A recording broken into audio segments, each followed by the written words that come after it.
Well, first of all, how is playing for FC Dallas different than DC United?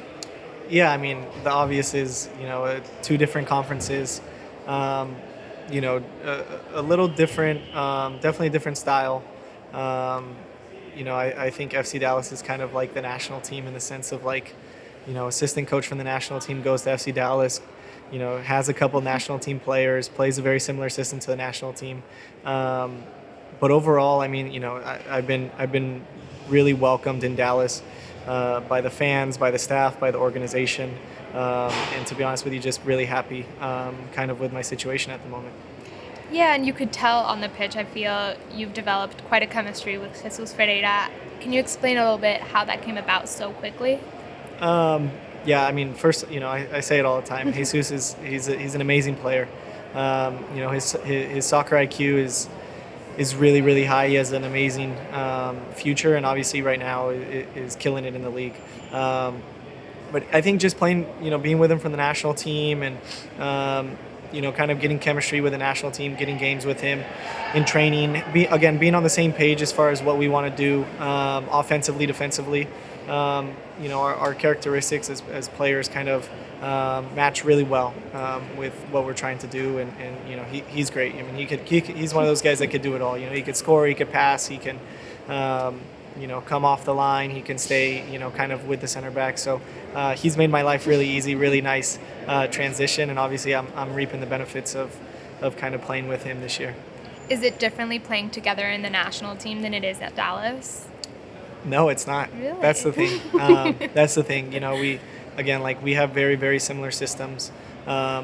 We still want to try and high press. We still want to still make a lot of runs in behind. So we have very similar principles. It's just nice to be able to be with someone who you're consistently on the same page with. We're also sharing the same goal, right? Obviously, we want to win. We want to bring a championship to Dallas, and at the same time, we want to make the World Cup team. So when those things kind of align, we're on the same page, ready to go. Now, switching over to World Cup, have you spoken to Greg Berhalter on the potential position you'll play in Qatar? Yeah, I had a meeting with Greg a couple weeks ago when he was in Dallas, and he was very straightforward about kind of the areas that he wants me to improve on and the things that I need to continue to do. That's going to help me get to the World Cup, and I'm very well aware of kind of what I need to do. Obviously, I think for me this is a career high season for me, and something that I've been looking forward to and kind of wanting. It's great that it's come in a World Cup year where everything is on the line for me to make the World Cup team. So just have to kind of continue to do what I'm doing and improve in little areas, and obviously stay healthy and give myself a chance to make the team. And this would be your first World Cup. Are there any sort of expectations coming into it? Honestly, just make the World Cup team at the moment.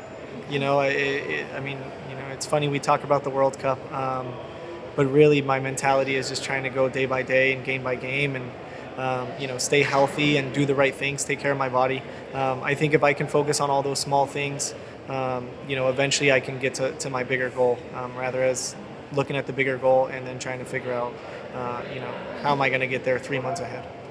And we know you have a unique perspective on Liga MX and both MLS, one of the very few. What would you say about the rivalry now between the two leagues? Yeah, I think, to be honest with you, I think Liga MX feels the pressure.